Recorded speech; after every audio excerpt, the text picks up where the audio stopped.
don't get any viruses.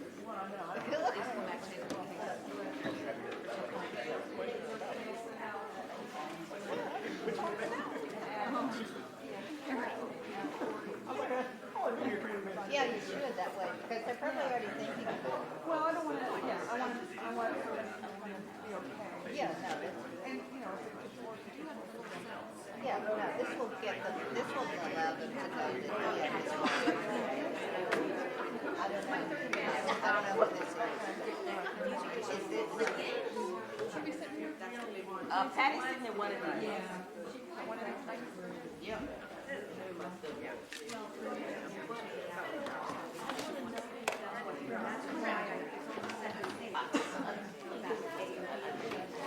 I know they were.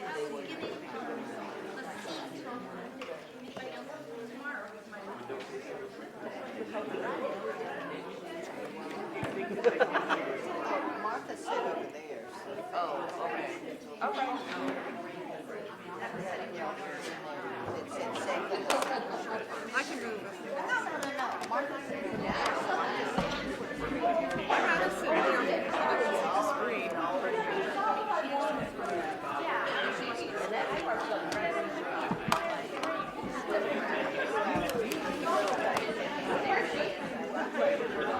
I didn't say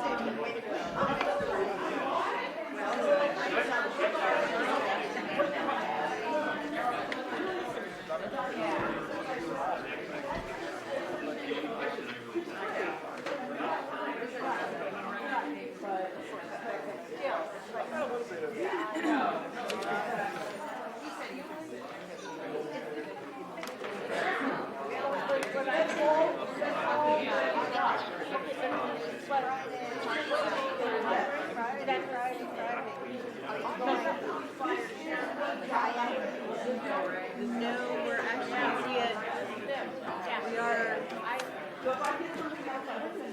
trying to figure out. But no, yes, this is continuing, and this is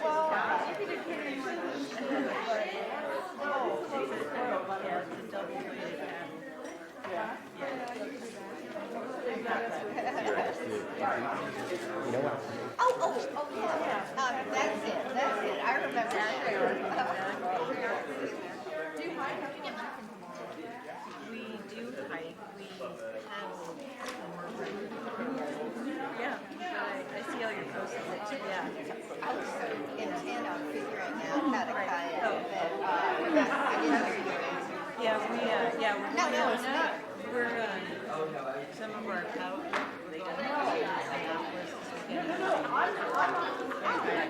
So you don't want to sit around there. Hello, Bruce. We are.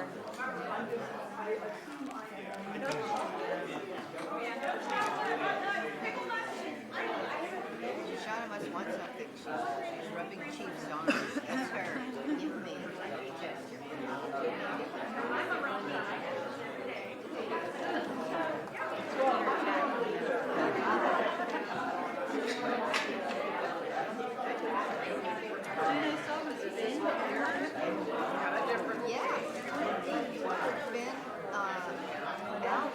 Good afternoon, everyone. Welcome to the February meeting of the Leadership Council. We want to go ahead and get started. We've got a fair number of agenda items and then a tabletop exercise from Chief Branch, which will take up the second half or so of the meeting.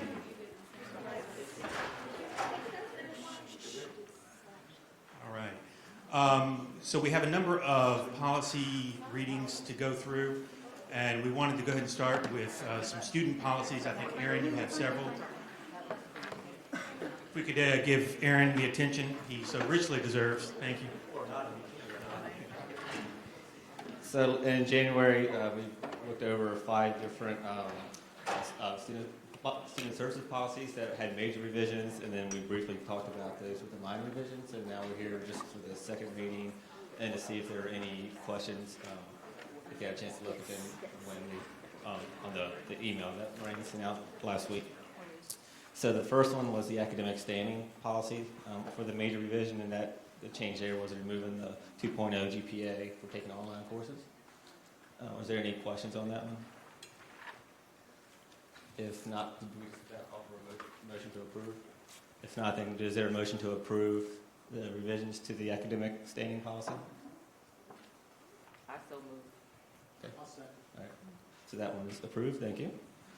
The next one was the dual. Oh, okay. Sorry.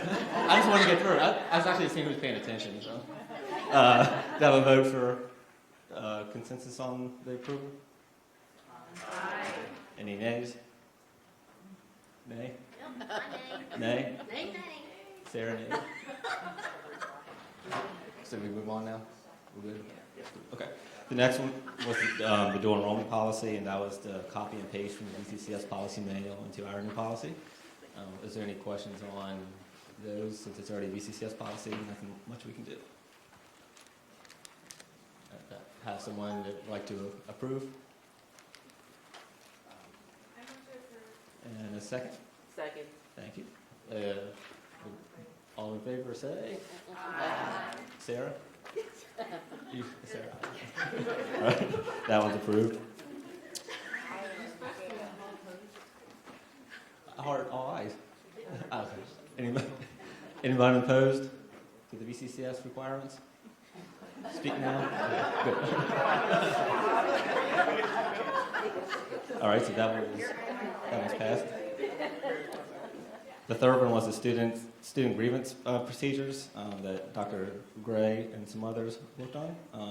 Total revision of the policy, very detailed. What's that? I so move for approval.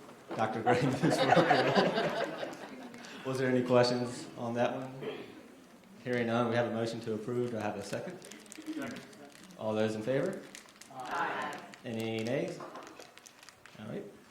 The fourth one was a student reinstatement after academic suspension policy that Sherry and her group worked on and revised. Was there any questions or concerns on that one? Motion to approve? Do I have a second? And all those in favor? Aye. Any nays? All right, so that one's good. And then the last one was a tuition refund exception for military students. So that was the one that we looked at. Some colleges had been through a recent veterans audit and used their policy that had been approved by the feds and by the state to have one now in writing for our students. Is there any questions or feedback on that one? Motion to approve?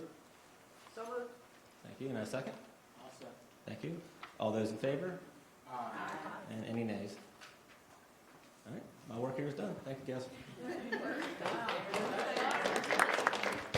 All right. Next, we have the third reading of the promotions policy. I think this is for faculty from Lori Bourne in HR.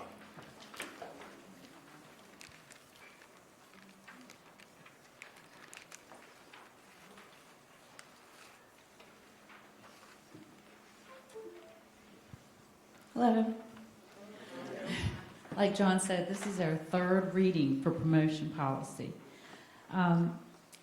We got a little bit of feedback since the last time we met, so we incorporated a few additional things that not all of the graduate hours that you have to be within the teaching field. So, but in order to, the ones that are required must be in order to be promoted.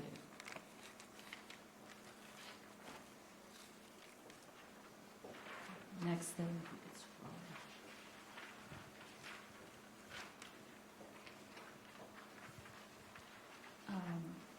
Melody Crenshaw had come to us and asked us a question after the package went out to Leadership Council, and she asked a really good question. What about the AMP or the administrative and professional faculty who want to be promoted within the ranks? What if they don't teach and you have teaching experience as one of the criteria?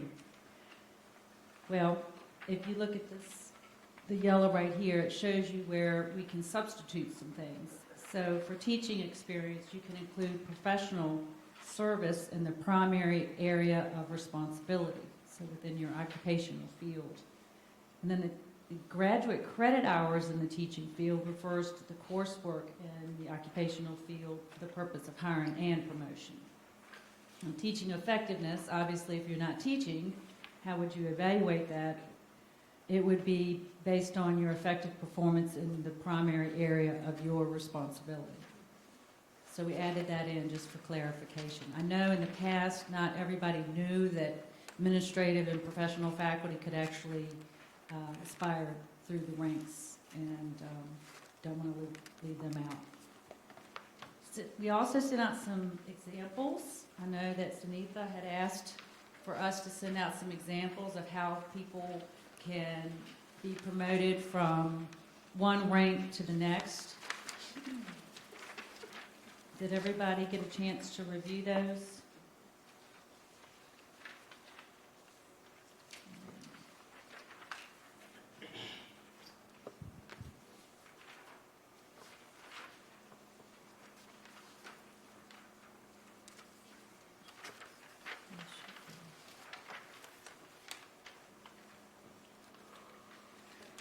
Hold on.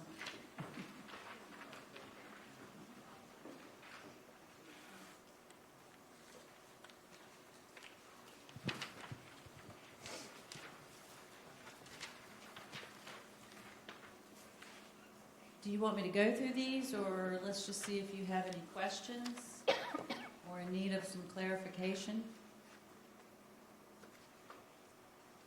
I just want to say that I Laurie. think this is very clear. Yes. Oh, So, good. Thank you so much. Good. You just don't know how long it took us to kind of try and put something that can be a little complicated and hard to interpret on paper. So good. I'm glad to know that.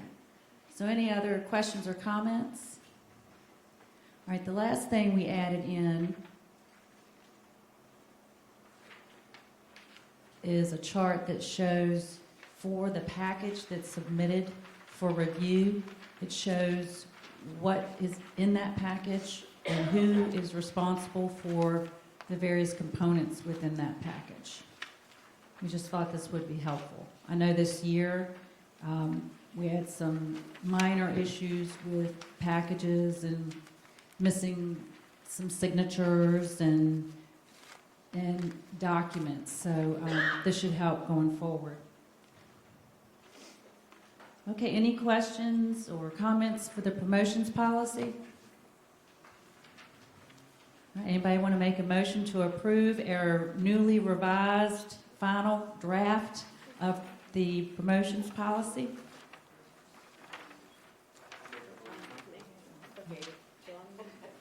John made a motion. John? I'll second. Okay, great. All in favor, say aye. Aye. All opposed? Passed. Good job.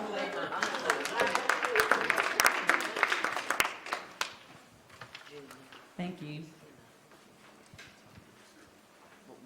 Okay, next is, Dr. Sunitha, come on up to talk about international student recruitment.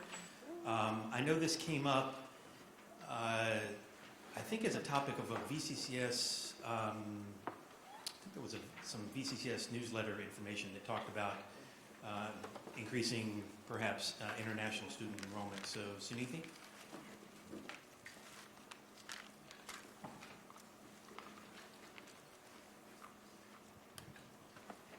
At the outset, I want to confess grammatical errors in the sample I presented.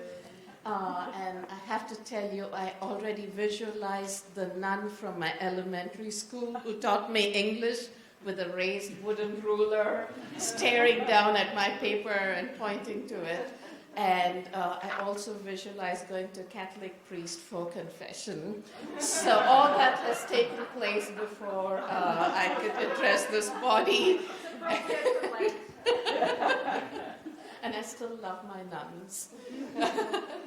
Well, one of the reason I got started on this is when I saw the email about CFAC wanting to enroll international students.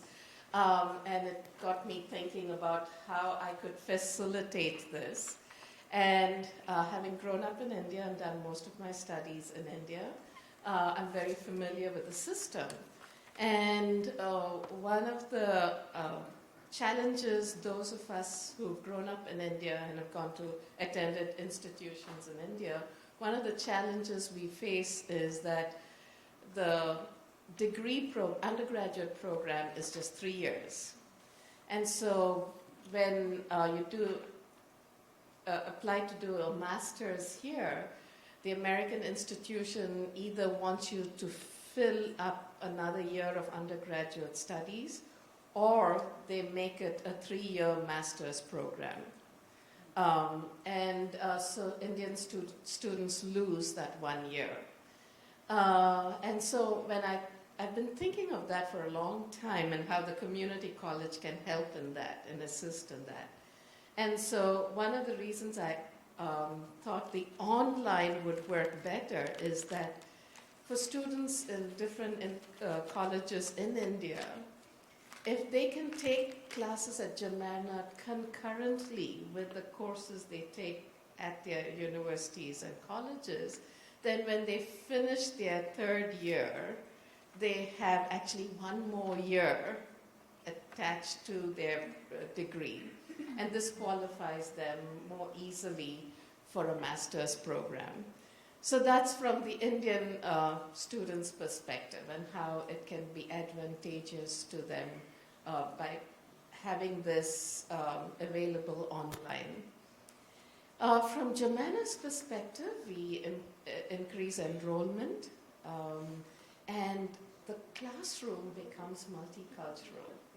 And that would be really a huge advantage of students meeting students from another part of the world and interacting with them. And I can't help think of my short story class, and if I choose an Indian story, how they can be leaders in the classroom, leading in the discussions of an Indian story. Or in different capacities. I see this really working in the humanities classes and English classes, but by and large in all classrooms, but I specifically, because I major in English, I see the value of this discussion. And we will definitely be helping with enrollment. And even if students do not want to take the course concurrently, they can take it after they finish their undergraduate program.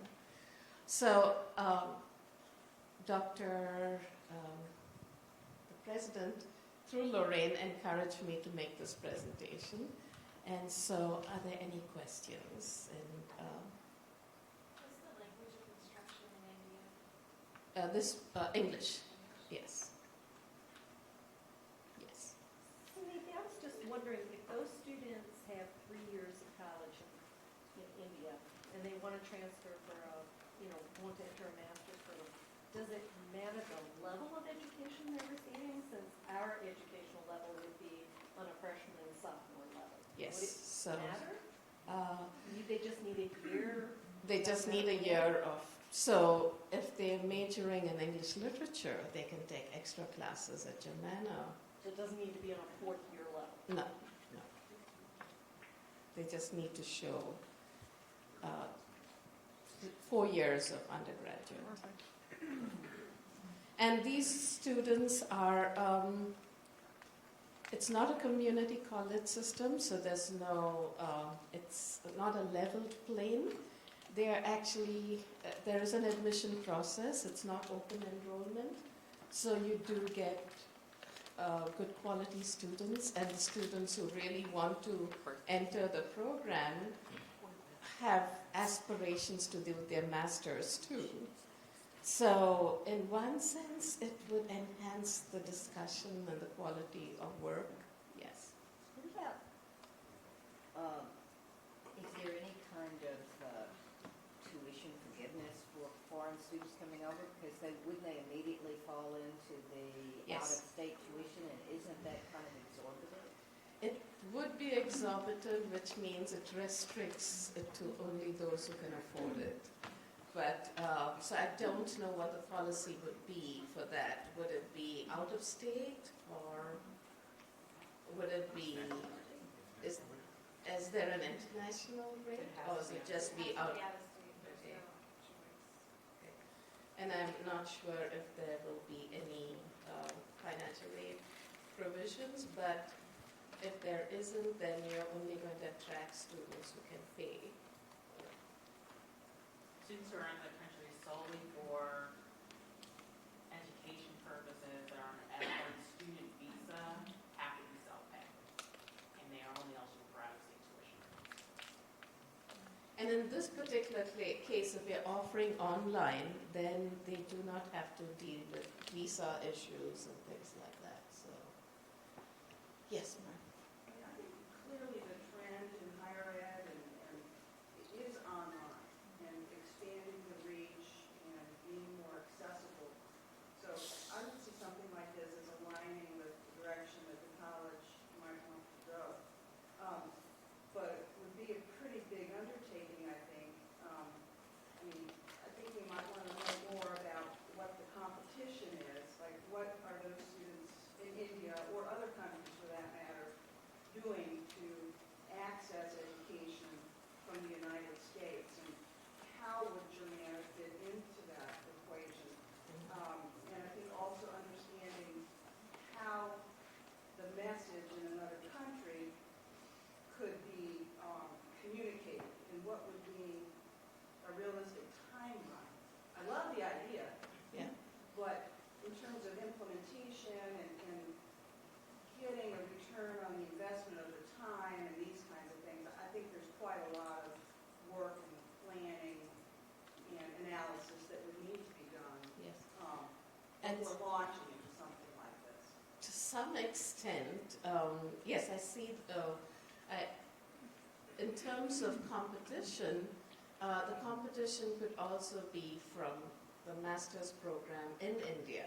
You know, there's a seamless transition from undergraduate to the master's program in India. So why would they want to take an additional course? But this would probably be for students who want to eventually come to the United States. And so they have some classes. The other competition would be four-year universities and colleges would probably charge more per credit. So the cost would be more beneficial for the Indian student to take it at a community college. So cost-wise, I think it would be more advantageous. Even at the out-of-state. Yes. The out-of-state for That was them my too. question. The out-of-state for universities as well, so it's Jack. How does it compare to if they could find a similar sort of way to get more credits in India? How would that compare cost-wise? So I have to give you a little bit of a cultural background in India. Education is a top priority in the Indian culture. And so people are willing to go to any lengths to give their child the best education and best launch. So in that sense, there's some of the universities there are expensive. The government has the government-funded colleges offer some kind of subsidized rates, but other than that, most private colleges are quite exorbitant. And so, if students are really focused on moving to the States, I think they would want to take classes here. The other country I was thinking of that I did not mention here is Dubai.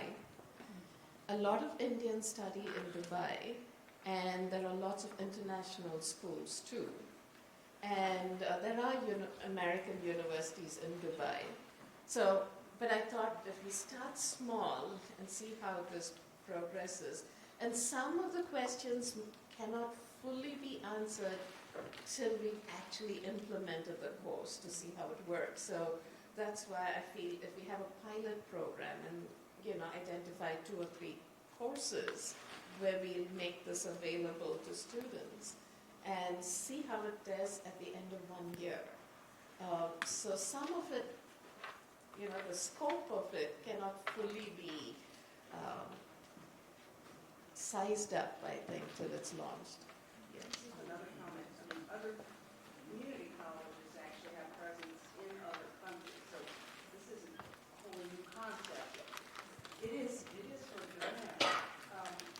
Is it on?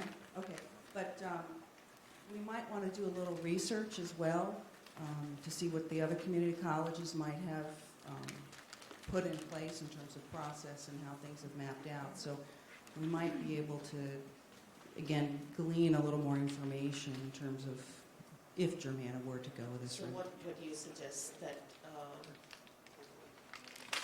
The VCCS folks might know, which other colleges. My guess is probably Nova may have already done some of I this. don't think so. I do not believe, because that's what was mentioned in the CFAC, that it is beginning the process. Yeah. AACC probably has some resources as well, I would think. So, suggestions would be to collect more information from the VCCS.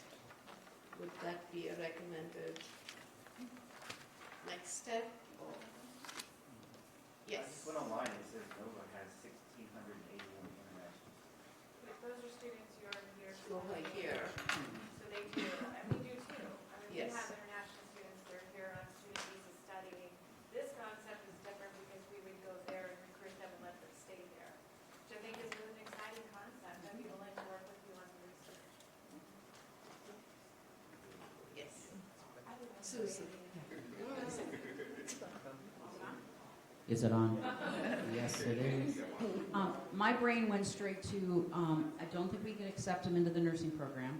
That's where my brain is. But I'm thinking that, would you be advising from the general studies credential? Because Yes. wouldn't it be wonderful for them to graduate and get a credential from Germanna if they're going to be putting in that work, and they'd end up transferring courses back in order to be able to complete? Is Yes. that your end game? That would Is to be- get yes, more graduates with those credentials?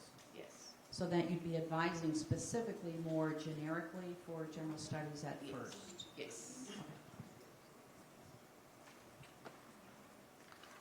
Yes. My question, Sunitha, is have you researched other countries in which they have a 3-year bachelor's program as well, in addition to India? And I'm just looking kind of forward as far as if this were to work with India, then this would be an awesome thing for Germanna to connect with other countries. And with it being 1 year, maybe lead towards a 1-year career study certificate, which would be, I'm sure, something that would be of interest and in demand. Yes. And the only reason I mentioned India is just because that's my area of specialization or familiarity.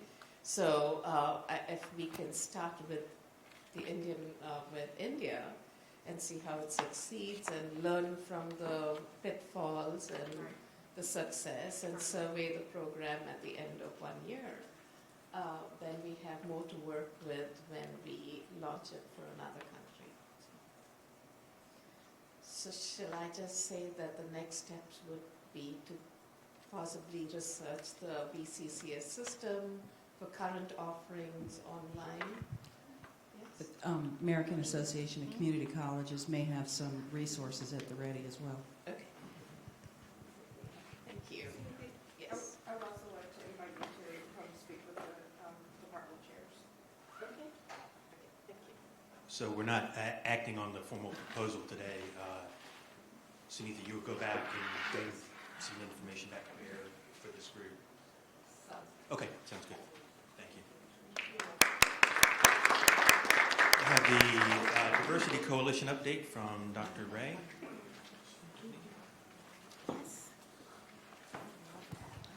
Hi, everybody. Happy second to the last day of Black History Month. All right. I wanted to kind of level set and kind of let everybody know what we've been doing in the Multicultural Coalition for Diversity and Inclusion, some of which you've probably seen or participated in, and kind of where we're going. So this past year, we've done a lot of programming. We've really focused on making sure that we're honoring national observances, that there are programs for students and faculty and staff that we can engage in. So we kicked off the year with an English Language Learners Summit, which was very well attended. It was in this room, full. We had a great keynote speaker, Peter Kaufman from the University of Richmond. We had a robust calendar for Hispanic Heritage Month. We brought in our speaker, Deborah Santiago, who talked about creating a culture of caring with Hispanic and Latinx students. We did a day of service in January. We're currently in Black History Month. I hope you were able to engage in some of the activities we did this month. You'll see our calendar for Women's History Month in the next couple of days, to include a drive we're doing for baby products. So if you haven't, if you still like to donate, you can do that. You can also donate money through the foundation if you're interested in doing that. We'll be doing a resource fair as well. The other thing that you might be interested in is our Week of Diversity in April. So last year we did a Day of Diversity. We think sometimes it's difficult for people to engage in one day of activities, so we plan on doing a week full of things that people can engage in during the day, during the evenings, both fun things, opportunities for faculty and staff to engage in learning opportunities as well. This is April? April. And I wrote notes before I got here and didn't write the date, so I'll send it out. The other thing that we're doing is we're working with the Center for Teaching and Learning about inclusive pedagogy and teaching practices. This is really geared towards faculty and staff and an opportunity for us to transform our classrooms to make them more inclusive and equitable environments for our students. So Scott Ackerman and Dr. Young are working really hard to see how we might be able to set up some sessions related to teaching. The other thing that's really important I want to talk a little bit about here is many of you may have been in some sessions recently where we showed some retention data around our students. One of the most jolting things that we saw were the success rates of our African American male students. And by success rates, I mean really poor success rates. We are not graduating African American male students and they're not persisting. And so for us, as a very effective institution who overall has really good outcomes, there was a very glaring disparity among our students when a lot of us saw those numbers, and I could share that with you all as well. So for me, personally, it's a challenge, but I think as an institution, it's an opportunity for us to be really intentional about how we look at students in a disaggregated manner and make sure that we're putting forth the appropriate interventions for our students. And so what we've been talking about is ways that we can engage African American students, but first we want to hear from them.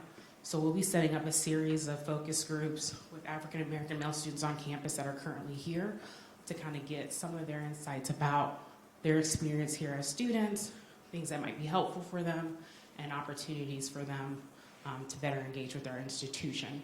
We hope that this will inform our recruitment practices, our retention practices, and ultimately help students get to completion.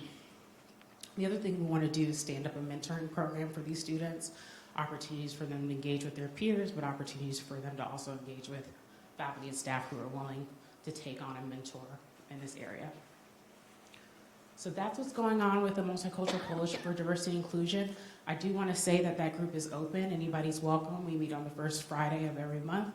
If you'd like to participate, let me know. If you'd like to just moonlight sometimes and hang out with us, that's fine as well. Otherwise, I look forward to seeing you all at our events, at our trainings, and our sessions. We have a lot of time, good time planning it, and I hope that you have a lot of good time engaging with them as well. Sure. What time do you meet? We meet at 10 a.m. on Fridays, first Fridays. Any other questions? Thank you. Okay, we're going to turn now to our tabletop exercise, and Josh will